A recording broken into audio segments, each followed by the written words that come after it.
हमीरपुर का खंडहर। हमीरपुर का खंडहर। हमीरपुर उत्तर प्रदेश का एक शांत और सुंदर सा कस्बा, जहां दिन ढलते ही गलियों में सन्नाटा पसर जाता था।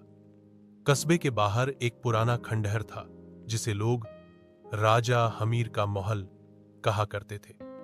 वर्षों पहले यहां एक राजा रहा करता था, हमीर देव।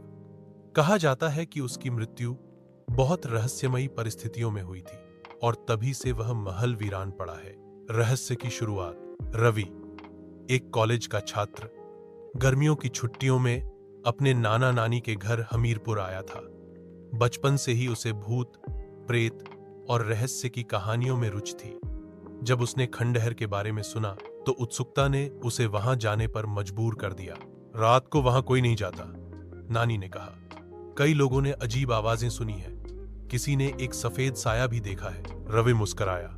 नानी, ये सब पुराने जमाने की कहानियां हैं, मैं कल सुबह ही जाकर देखूंगा। खंडहर के भीतर अगली सुबह रवि अपने कैमरे और टॉर्च के साथ खंडहर की ओर चल पड़ा। पुराना महल अब केवल टूटी फूटी दीवारों, झाड़ झंखाड़ और अजीब सी खामोशी का ढांचा था।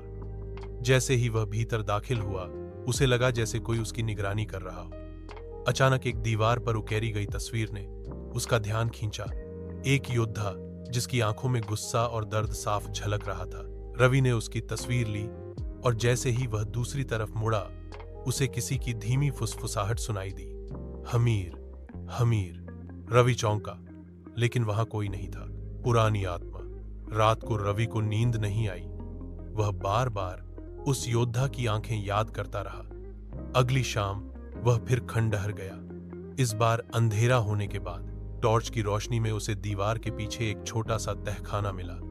जैसे ही वह नीचे उतरा, एक ठंडी हवा का झोंका उसके चेहरे से टकराया। सामने एक धुंधली आकृति खड़ी थी।